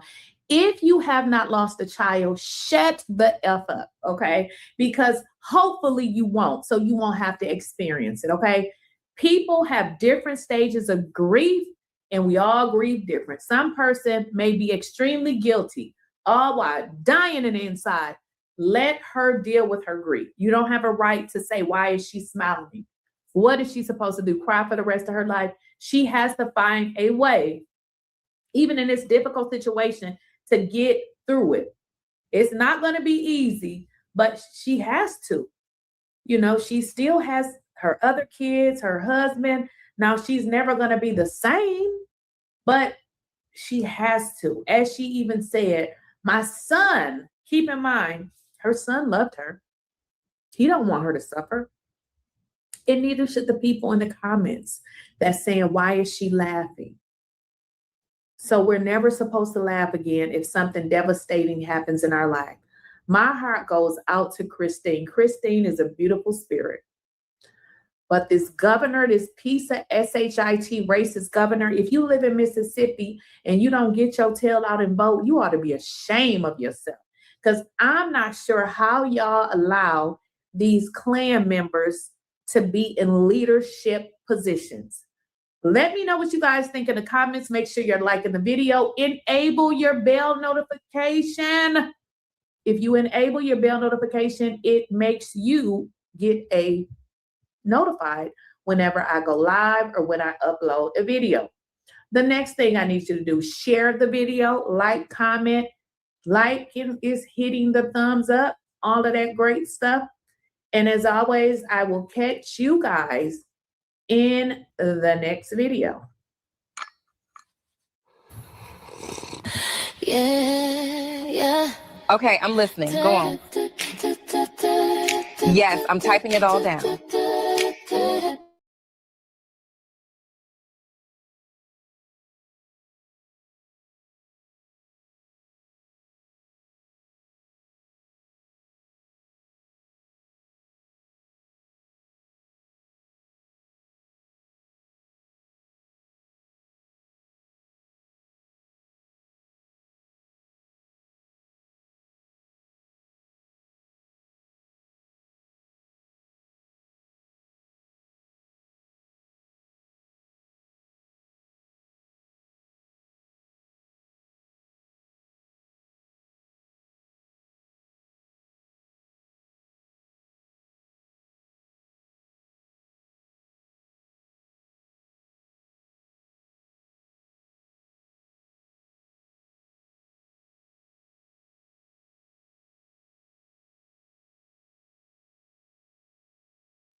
In the last part of this series, I discussed the agenda surrounding Black culture, and I explained what the agents who have sold us out, what they look like. Even if they were not specifically named or shown in that video, you should be able to see the type of people that are against you just by reviewing what they stand for and who is elevating them. Look at who sponsors them. The system has fed us a culture of wickedness that has been used as kryptonite against us to make us live a lifestyle that is against the Most High, Yahuwah. I use kryptonite as a metaphor because it was the only thing that could stop Superman. And the truth is that the only thing that can stop us from walking in power is ourselves walking in sin. We were cursed because of our disobedience, and has always been promised that if we would turn back to serve Yahuwah and keep his ways, live by his statutes and his commandments, we would walk in power and be blessed. When the Most High Yahuwah guards you, there is nothing and no one that can stand against you. And that is why Black culture exists the way it does today. The devil has his own agenda. Most of us are well aware of it. Many others like to ignore it and call it a conspiracy. Those are the type of men I can't deal with. I mean, the devil is right in their face and they want to make excuses and ignore him. I can't stand that type of weak man. Anyways, the devil has an agenda and he is carrying it out before our eyes. Just imagine that the small amount of people that watch these videos, if they turned into the majority and they lived in this truth, there will be no way for these lies that are told today to exist. There will be no way to justify their hatred of us. There will be no way to continue with their stereotypes. And that is specifically why messages like this are not in the churches. That is why messages like this are not mainstream, because it does not fit the narrative that they are promoting to lead the world towards their agendas. A major reason of why things have happened in our community is because we are doing it to ourselves. And the worst part is they like to use that against us. Have you seen racists when they comment about us? They will often try to provoke you, making it like we like immorality. Like just before the BET Awards, you had some racist man trying to get attention talking about how black fathers have failed us. And while it is true that black fathers have failed us, these men that are talking are the same type of men that own stock in the major corporations that make billions from selling us this kryptonite. They literally ignore all the barriers and challenges and all the things that are brought to our community to provoke us and bring on this wickedness. They ignore it. The music industry, the film industry, they poison our minds. They have created a culture for us that is completely toxic and wicked, and we have no other options. Anyways, these people, they stand out and they blame us only, and they speak against us as if we are the only ones to blame. While they, like I said, they hold stock in these major corporations who have been complicit in destroying us. They desire to send their kids to the same schools of these men who have been working against us. The same schools these men send their children to, they want to send their children. While they manifest evil all upon this world, they look at us as the evil ones. They promote the idea that we have done it all to ourselves. And because we don't understand the agenda, we allow that idea to grow. The truth is that it is far deeper and sinister than what they believe the problem is. So anyways, in explaining all this, I believe that showing the direct evidence of the influence of the enemy is extremely important. Before he was killed, that man, Charlie Kirk, he was a world-class racist. This young man will go to colleges and talk about us, how we don't want to work, how our fathers abandoned us. All the arguments that racists make about us is what he would argue, and he would do it successfully because everyone he was speaking to had one side of the story. Based on what they saw today and what the culture that the enemy created, funded, and promoted is, this is how the narrative that he spoke to was justified. The narrative that we were dangerous and criminals and whatnot. This is all that they knew. That we have the highest level of single-parent households and our children are rebellious. They make it like the problem was only us. And this is not to shift blame and be a victim. I'm not speaking victim here because we are all responsible for our decisions. So this is not shifting blame and saying that we are just victims because we are not victims. You are responsible for your decisions. But there are things bigger at play that needs to be understood. Our children today that attach to this culture, they believe that they're just a progression of us. One of the things that one of my oldest sons would say that angered me is that he just feels that his generation are the same like our generation was to our parents. That their music and their way that they talk, it's not worse than us. It's just that we are older today, so we just don't get it. So to him, the younger generation really don't think that there's anything wrong with them. That is just a progression. And that is why they attach to this culture, because it's not that big of a deal. It's just that we're older, so we don't really understand. And here's what I had to understand. Why would they believe any different? Who would be the examples today that are showing that this way of thought is wrong? They never seen anything else. It must be understood that we were programmed to be this way. This was not how we always were. This culture that is accepted today would never be accepted 70 years ago. 70 years is not that long ago. That's just the lifespan of many of our parents or grandparents. Imagine a whole culture of people changing so drastically in 70 years. It makes no sense. You have to recognize that this was intentional. So as I speak against the Black culture today, I think it's important that I truly show that we have not always been like this. The arguments that men like Charlie Kirk or that racist in front of the BET Awards, the arguments that they make are not based upon truth. We are not naturally immoral. We are not thugs and criminals. We are the actually complete opposite. We were people who try to work hard and take care of our families. We had morals, we had standards. Were we perfect? Absolutely not. But if our churches that we were attached to truly taught what the Bible actually said, we would be a strong people today, being that the biggest part of our culture was actually going to church. If we want to blame anything, the Black church should be blamed. All these churches who have been receiving generations of our money while keeping us in lies should be the ones really called out. They have promoted themselves as experts of the Bible while teaching doctrines of demons, continuously having us damn ourselves. There is no doubt that if these things that I teach today were taught in the churches, we will be walking in great power and we will become untouchable. The churches should have been teaching us to walk in the ways of Yahuwah, but they teach lawlessness and Satanism packed in a religious bow that seems pure, but only leads to oppression and rejection. If the churches actually taught the full Bible, then most people would know what it says, and most people will be aware of the promises that we are actually waiting for. But think about it. If you go around in our communities, there are more churches than schools or grocery stores. But yet the people in our communities are completely Bible illiterate. They have no idea truly what the Bible says. If you even mention the Old Testament, they get turned off.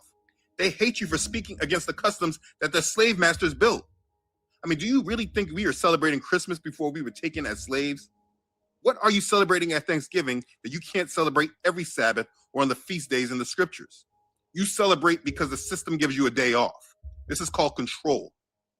We are taught to accept wicked culture, and it ties us directly to the enemy, and it allows us to be overtaken. And if the Black church taught us to actually read the whole Bible, if they made it our culture from the beginning, we would not be like this. But the truth is that that was not the will of Yahuwah. Yahuwah did not wake the dry bones up yet, and that was not his will. But you know what? Today, the dry bones are awakened. And so each person watching has a decision to make of whether you're going to walk in the truth or live in lies. And you don't have much more time to make up your mind. This culture that we call Black culture today, it's not our culture. We do not have to be what it is that they are trying to make us. If you understand our history, maybe you can better understand that we don't have to be what these wicked Rev 29s who have stolen our identity have made us out to be. We can be better. And the way of proving this is showing what we once were. So I'm going to take this back and go back in the past and show that we were not always like how we are today. And if you see this, you can truly understand why we need a narrative change. This modern culture of what they call Black culture has nothing to do with us. I'm going to show you. Let's begin. Okay, so I spoke about this years ago, and I think it's really important to bring this all back out into view. We need to go back in the past and understand what we were like before the enemy started hiring these coons to destroy us. We should go back before they placed crack in our communities. We need to understand what we were like. So let's go back in time so we can better understand where we are today. So we'll go back to the times of the Emancipation Proclamation. You see, after slavery was abolished, Blacks in America tried to establish lives for themselves. The period of the Great Migration was one of the largest movements of people in the United States history. Approximately 6 million so-called Black people moved from the American South to northern, Midwestern, and Western states, roughly from the 1910s until the 1970s. They did this to escape racial violence and to pursue economic and educational opportunities. Black Southerners began to migrate all over the country. The first Great Migration, 1910 to 1940, had Black Southerners relocate to northern and Midwestern cities, including New York, Chicago, Detroit, and Pittsburgh. My grandmother and her siblings were all cotton pickers. They hated that life. They picked up everything they knew and left to the north. My grandmother migrated to Philadelphia from Eastman, Georgia. My mother's family migrated to Los Angeles in 1924. My grandfather, he jumped on a moving train and headed to Kentucky.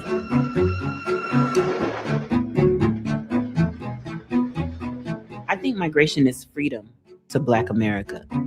That decision to migrate was everything. It broadened Black life and what that life could look like. To create a whole new life in these new places is what made the next generation possible. The North always had this connotation of the promised land. It took on new meaning with the migration. Not to get off subject, but I think it is important to note that this Great Migration was designed to be what it was. You need to understand the world that we live in.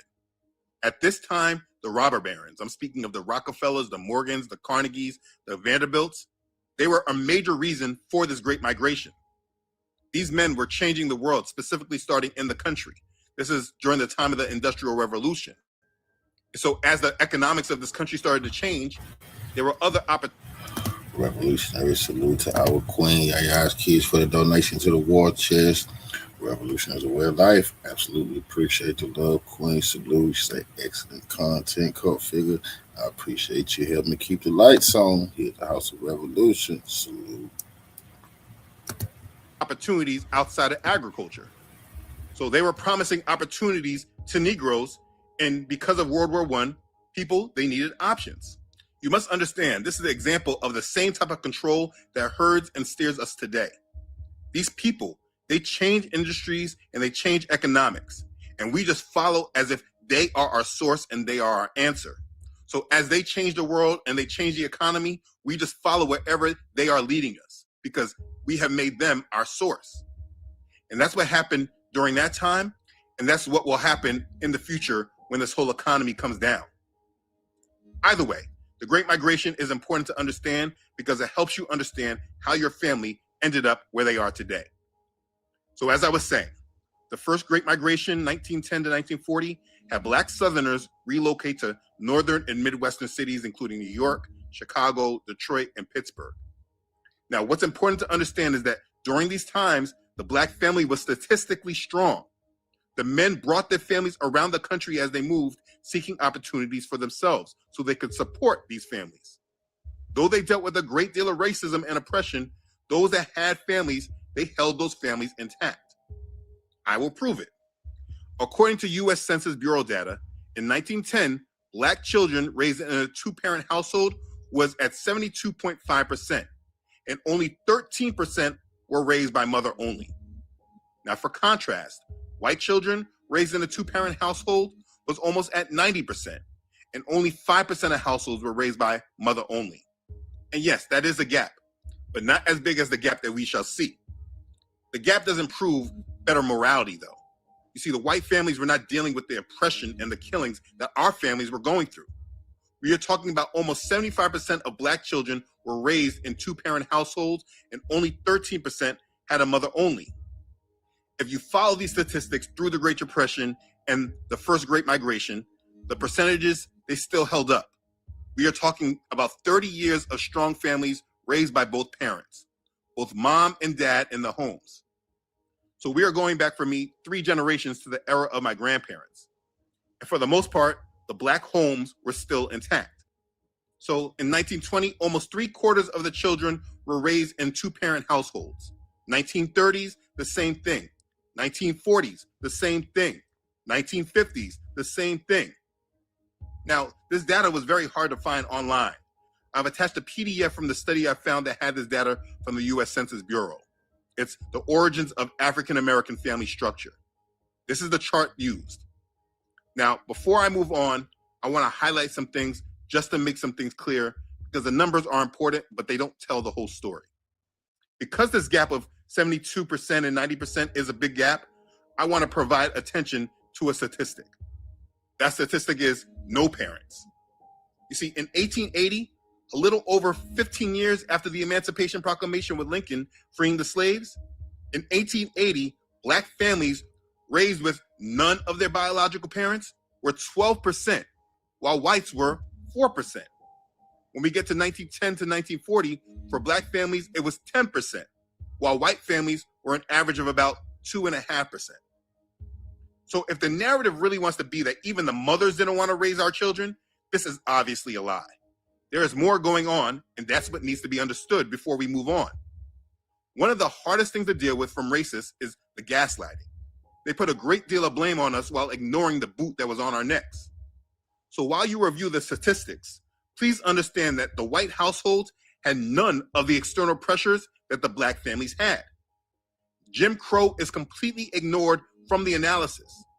Just in case you don't know, Jim Crow, that refers to the system of state and local laws, social customs, and practices that enforce racial segregation and discrimination against so-called Black Americans.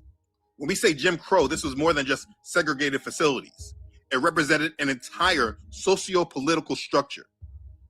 Key aspects like were legal segregation. Jim Crow laws mandated the separation of white and Black people in public and private spaces, including schools, transportation, restaurants, and hospitals. Another part of it was disenfranchisement. This meaning depriving someone of legal right, privilege, or power. They used poll taxes, literary tests, and intimidation to prevent Black citizens from voting or just obtaining any type of rights that the other citizens that are in this country had. Also, economic inequality. It pushed the so-called Blacks into sharecropping, low-wage jobs, and conditions resembling indentured servitude. They were like slaves, but not really. And also it includes violence, and this is major. Jim Crow was enforced through the constant threat of violence, including lynching and intimidation by white supremacist groups. This is why the KKK was able to exist. You see, the overall effect on this on the Negro population is completely ignored when looking at our statistics. One thing many people like to do when they're gaslighting is say that, oh, so you were slaves, but there are many other slaves, but they completely ignore that they have people that were wearing white sheets, lynching our families, burning down our homes and our communities, making sure that we had no rights. This was after slavery. And most people, they will ignore this part of the history because it doesn't fit with their narrative that they want to believe. Under Jim Crow, severe economic oppression, targeted violence, and mass incarceration often prevented Black parents from raising their own children. Separations primarily occurred when fathers were killed, arrested under discriminatory vagrancy laws, or forced to migrate for work. I mean, there is a great deal to understand from what was done. So you would often have grandparents or aunts and uncles raising the children of their own children or the children of their brothers and their sisters. I mean, there's a great deal to understand from what was done. Understanding the Jim Crow era and the ongoing legacy of slavery requires analyzing the economic and educational barriers placed on the so-called Black Americans. But listen, this video is not about the inequality. I just raised this point so that it's understood that there is more to those stats than meet the eye. Either way, during this period, almost 3/4 of Black families were two-parent households. And that is a big deal. Just understand that. So we cannot say that we always had a culture of having single-parent households and fatherless households. We cannot say that the fathers always wanted to abandon their children. We cannot say that we always had fatherless homes.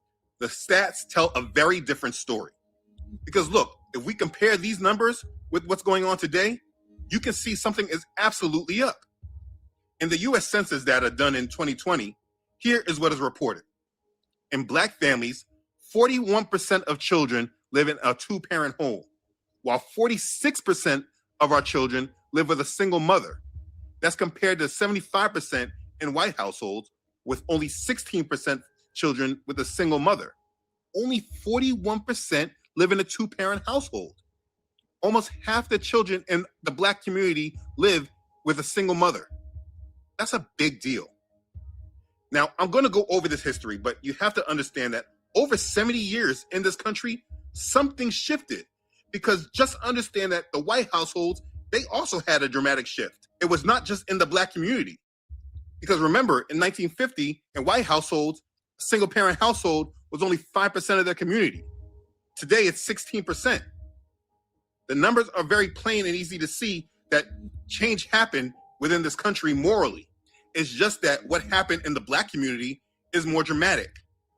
And if you look in the culture in the Black community and compare it with what is shown to the other communities, you can see the dramatic influence and why. Now, there's something else I want to draw your attention to. Marriage is something else that is an extreme downfall in the Black community. The way things are today, people may want to assume that the Black community has always been like this, having babies out of wedlock and not being married. For instance, in 2025, according to US Census Bureau data, in the white demographic, marriage among white people is at 53%. And in the Black population, marriage is at 36% of the population. That's an extremely low number. A little over a third of the Black community is married. That's horrible. But is that about our values? Here's what needs to be known. In 1950, in the so-called white population of this country, marriage was 67%. But look, in the so-called Black community, marriage was 64% of the population. So it's pretty much the same. We have not always been like this. So it's important to understand that when you're looking at us today, you must understand that we were not always like this. When we came out of slavery, there were external forces against us that split up our homes and destroyed our families. But we still maintained our families over the 4 decades from 1910 to 1950.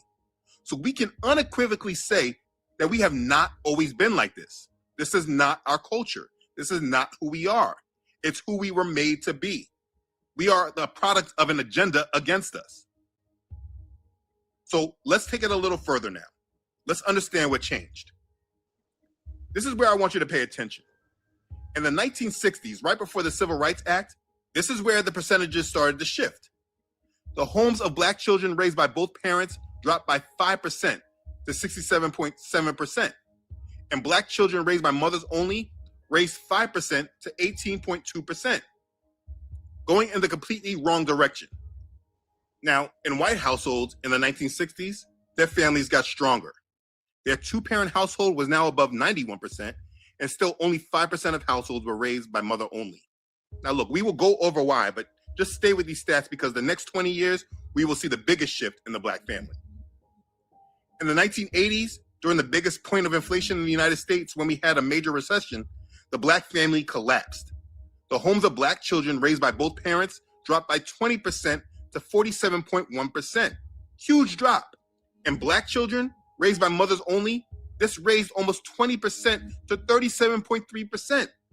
Is it reasonable to believe that in 20 years, 20% of our men just changed their morals and their values? There had to be something else going on. Now, to understand that these trends were based on factors outside of the family, particularly economics, just understand that the strong white families, they also saw a decline. It was not just in the Black community. Their two-parent household declined 7% to 84%, and the percentage of households raised by mother only grew from 6% to 11.7%.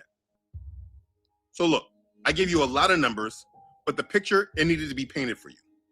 By the 1980s, the homes in the Black community that had one single mother raising them represented almost 40% of the community. In 40 years, the Black man was removed from the Black households. Again, let me ask you, do you really think it was solely because our parents and our grandparents that they were just deadbeats? Is that what you really think that was going on? No, they were attacked. Please know and understand this system that this country was built upon was created to assimilate these so-called Black people in the country while making sure that these Black men never gained ground or dominance. The Great Migration was used to assimilate Black people around the country, promising opportunities and providing them. By the mid-1960s, half of all Blacks had moved into the middle class. But by this time, that progress, it was stalling. The rise in Black income relative to that of whites was steady throughout the 50s. But after the Civil Rights Act, this relativity was halting fast. This is why the Civil Rights agenda is one of the worst things that could have happened to our people. The reasons for the father's absence in the Black home range from the existence of welfare regulations that force the father out of the home, a man's inability to secure gainful employment to support his family. Struggling with a sore throat, the former governor criticized the Carter administration for fighting inflation with unemployment, especially Black unemployment. What are you trying to do for us? I'm trying to tell you.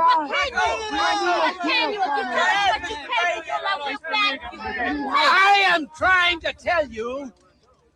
I know now there is no program or promise that a president can make that the federal government can come in and wave a wand and do this. There was tensions in the male-female relationship as feminism began to rise, and the fact that majority of the Black children were beginning to be born out of wedlock.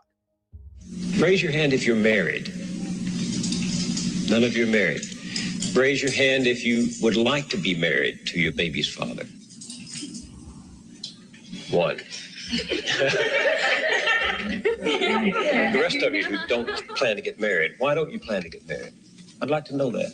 You already have your child to think about, and then a whole family to care for. You know, it's a lot of responsibility, and then you don't want the commitments. I wouldn't want no man holding me down because I think I can make it as a single parent. But don't you think you might need help in raising that baby from a man?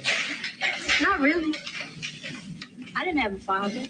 My father wasn't in the home, so you know it really male figures are not substantially important in the family.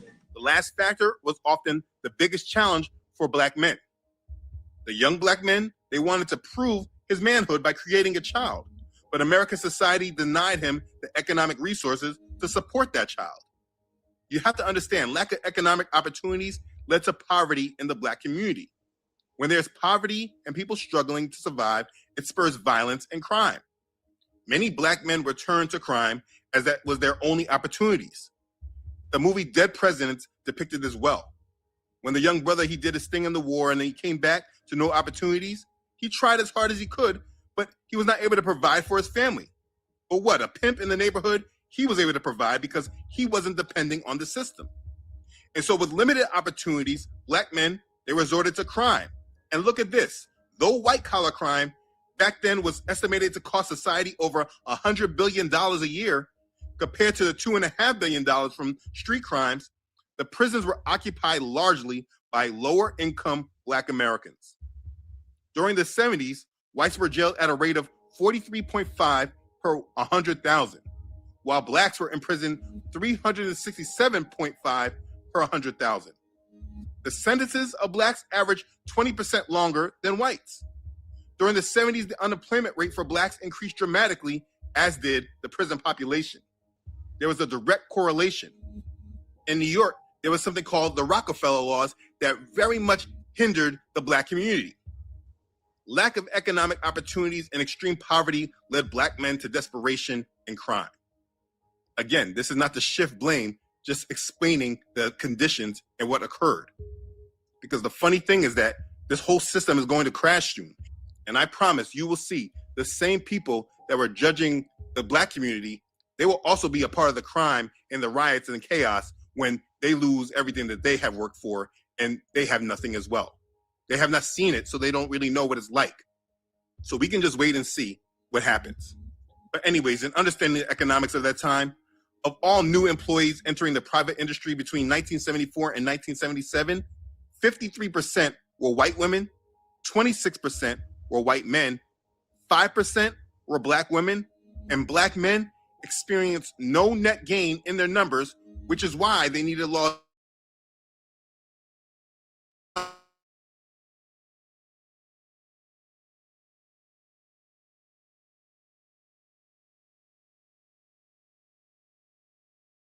More about the lack of desire of the Black man, the lack of opportunities, and them trying to find a place in the system that did not want them. The system was not created for Black men, and at no time did it ever want to see the thriving of Black men unless it filled the stereotypes that it desired. Not to also mention that if the family was in poverty and they sought after welfare, the welfare programs would not assist the women who had a man in the house. It was labeled as man in the house rules, and it sought to enforce social norms about who was morally deserving of welfare. We will tighten welfare and give more attention to outside sources of income when determining the amount of welfare an individual is allowed. The social worker's here.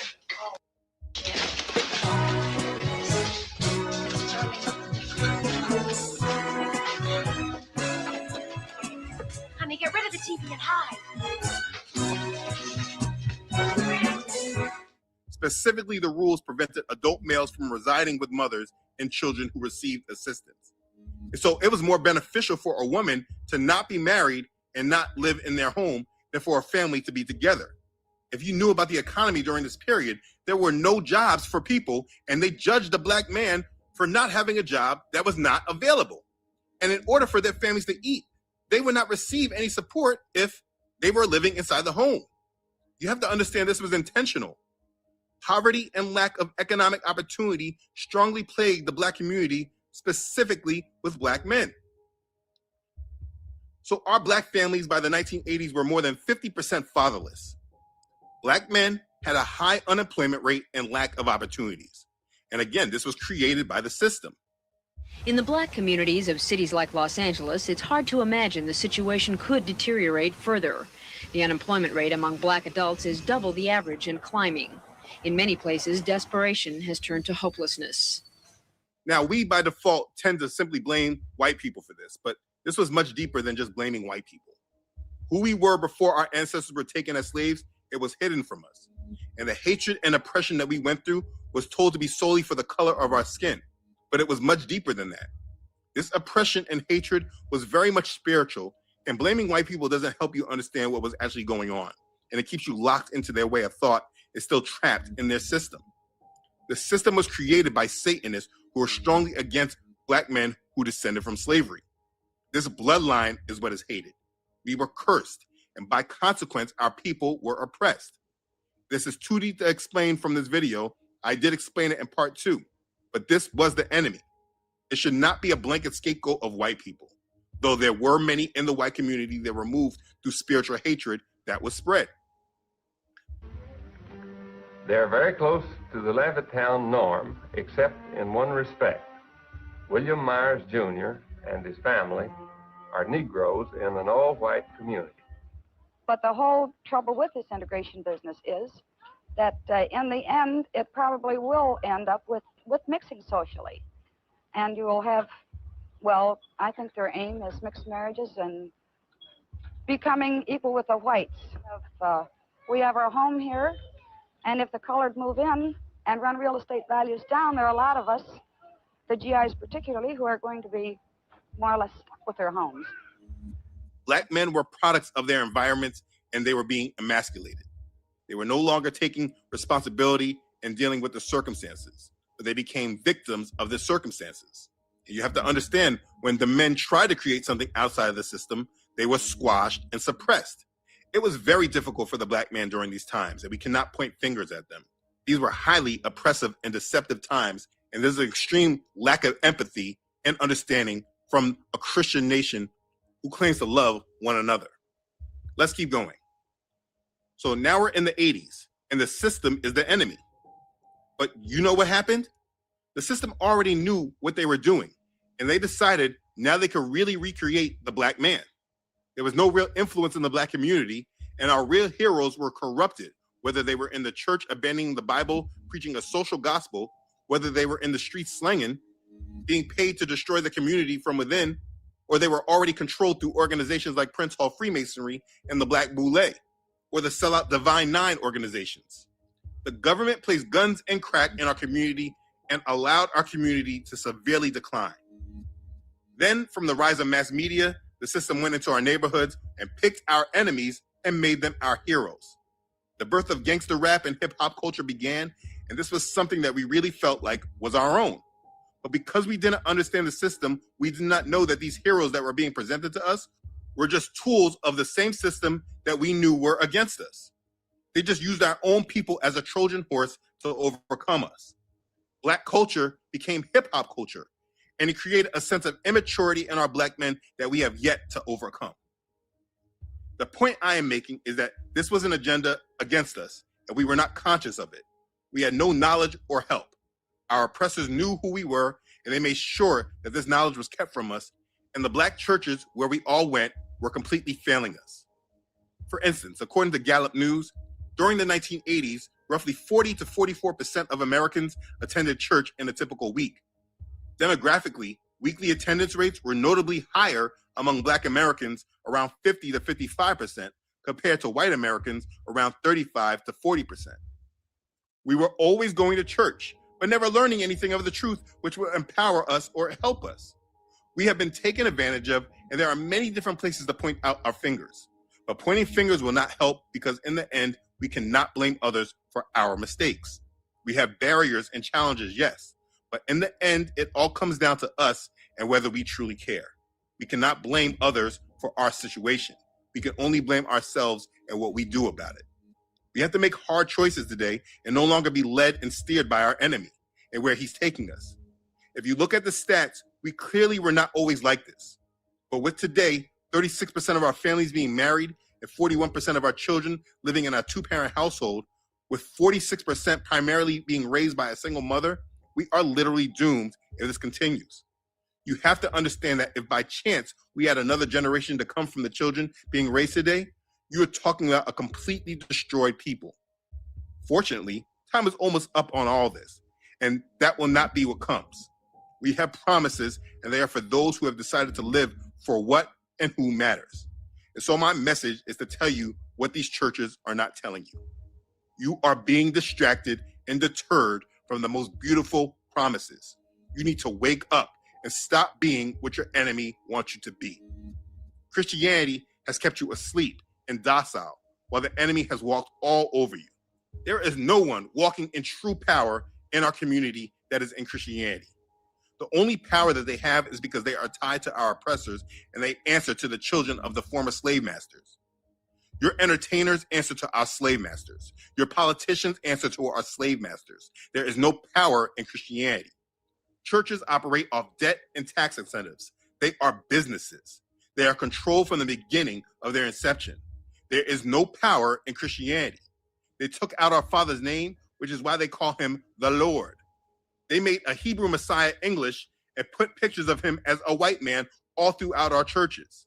It had us bow into graven images, which is exactly against the commandments. They have us in idolatry, making money as the main goal that we must strive for. And here's the thing. Just take that dollar bill and turn it around and see what God is on the back of it. The real rulers of this world worship Satan, and they have attached you to their satanic world. And they make you feel like you're all good with God because you're a Christian, but you are being deceived. So what do you do now that you know? The answer is simple, but also hard. You must unplug and detach. You must continue to wake up and have total recall. Know who you are and live in this truth. And let me tell you, the answer is not going to be found in these churches. You don't need to find religion. You need to find obedience. You need to seek out our Father with your whole heart and desire a true relationship that's based on his word and not on religion. It has nothing to do with following anything except what the Bible actually says. I'm not saying that you stop following the churches and you follow me. Absolutely not. I'm just trying to wake you up, and this ministry is dedicated to it. So I hope I can help. But what you need, it won't come from me. It will come from Yahuwah. So you pray and you talk to him. Tell him you repent from your sins and the sins of your ancestors. You love him and you want to serve him. Ask him to teach you his ways and how to be what he desires you to be. And do you know what you do if you mean it? You listen to him. You submit to him. Now, listen, here's the deal. Detaching from all this, it can be hard, especially depending how programmed you were into accepting their ways and attaching to them. In part 2, I went into thoroughly explaining about the sellouts and what they do today in order to bring us down. But I think it's important to understand that these sellouts, they're not new. They're just a new version of the old sellouts that our grandparents and great-grandparents were under and being led by. The truth of the matter is that the Rev 29s have been completely attached to our lives and our oppression from the beginning. They have been selecting our leaders and controlling our culture in order to keep us down so that they can continue to thrive and elevate. If you are truly against your enemy, you cannot win by being exactly what he wants you to be. We must discuss the history of the Black community and go over the history of our sellouts and how the Rev 29s have always been attached to us. By understanding this, it can help you understand that this culture that we live in today has nothing to do with us, but it is what we have been steered into by our enemies in order to keep us down while they have stolen our identity. If we go through this history, you will always see the same hand controlling us, and it should be abundantly clear that you must stop being what your enemy wants you to be. When I was a child, I spoke as a child, I understood as a child, I thought as a child. But when I became a man, I put away childish things. That's 1 Corinthians chapter 13, verse 11. It's time to put away the childish things and the childish ways of thought. You must grow up and be what you're called to be. You must live out your life through strength and not through weakness. Watch, stand fast in the faith, be brave, be strong. Let all that you do be done with love. 1 Corinthians chapter 16, verses 13 and 14. Let me say this. If you have a problem with the Bible, you have an identity problem and you don't know who you are. You are mind-controlled and you need to be woken up. This is truth unedited, and I'm not sugarcoating anything for you because we simply don't have any time left. It's time for you to walk upright and be who Yahuwah created us to be. You have been led by the ungodly, and like the prodigal son did, you need to come back home and submit to Yah. I want you to know and remember this. Blessed is the man who walks not in the counsel of the ungodly, nor stands in the path of sinners, nor sits in the seat of the scornful. But his delight is in the law of Yahuwah, and in his law he meditates day and night. He shall be like a tree planted by the rivers of water, that brings forth its fruit in its season, whose leaf also shall not wither, and whatever he does shall prosper. The ungodly are not so, but are like the shaft with which wind drives away. Therefore, the ungodly shall not stand in the judgment, nor sinners in the congregation of the righteous. For Yahuwah knows the way of the righteous, but the way of the ungodly shall perish. Psalms chapter 1, verses 1 through 6. In this part of the lesson, it was important that I showed you that we were not always like this. Next, I'm going to walk you down our history and show you the sellouts from the beginning and show you the hand the Rev 29s have always been playing. No one can ever say that this was not shown and explained, and so I'm going to go into that next. Please change the narrative and let the real recognize real. Stop following losers leading you directly to hell. Your time is almost up to get this right, so please make the important decision today, because the kingdom of Yahuwah is truly at hand. Be ready for it, and be blessed. Kofi, follow me.